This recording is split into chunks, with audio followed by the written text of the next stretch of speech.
Imagine Spain, way back.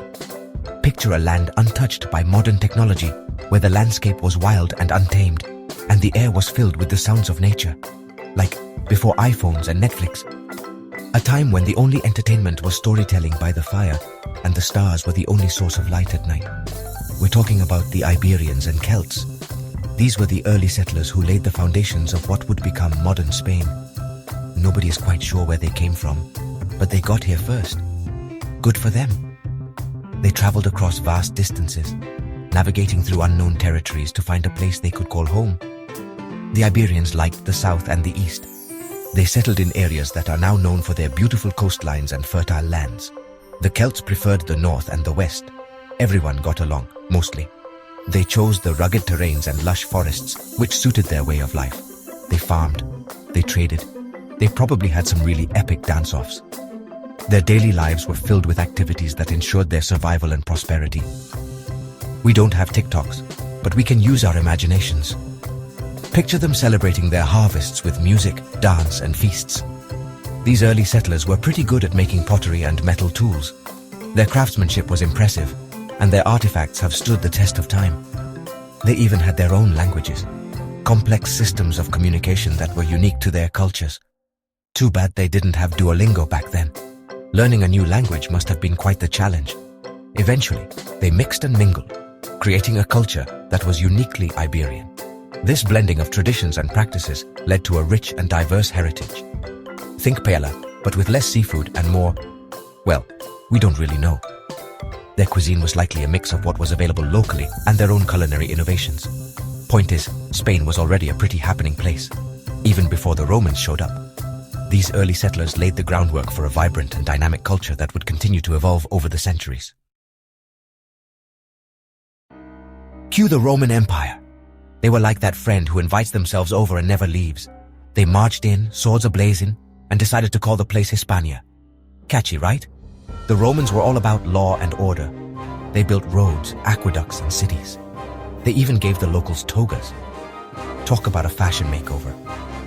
Of course, not everyone was thrilled about the new management. There were rebellions and uprisings, but the Romans were pretty good at crushing those. They stayed for a few centuries, enjoying the sunshine and the sangria, or whatever they drank back then. By the time they left, Spain was a very different place. It was Romanized, which for better or worse, is still kind of a big deal. So the Romans finally packed their togas and headed home. And who did they leave in charge? The Visigoths. Imagine a bunch of burly dudes with horned helmets, not exactly known for their interior design skills. They weren't as organized as the Romans. They preferred to fight amongst themselves. It wasn't exactly a golden age for Spanish infrastructure, but hey, they tried their best. They eventually converted to Christianity, which was a step up from worshipping trees. They even had a king or two who could read. Progress. Of course, their reign of terror, well, mild inconvenience, couldn't last forever. Someone else was waiting in the wings, the Muslims. In the 8th century, a new group arrived from North Africa, the Moors. They were like, hey Visigoths, move over. We brought algebra, astronomy, and air conditioning. Well, not really, but they did have some cool architecture. The Moors conquered most of Spain and called it Al-Andalus. They built beautiful mosques, palaces, and gardens.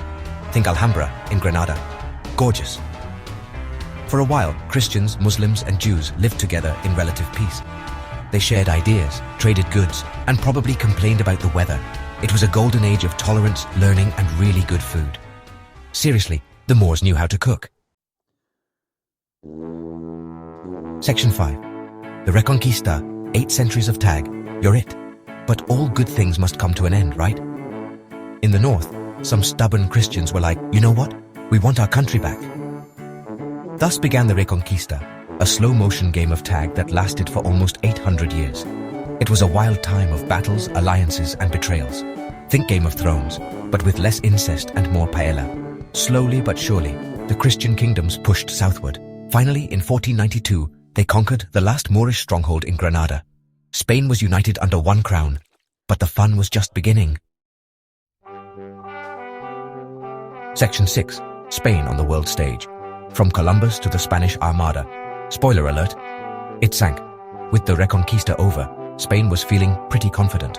They had just finished a centuries-long struggle to reclaim their land from the Moors, and now they were ready to take on the world. They were like the cool kids in school, strutting their stuff.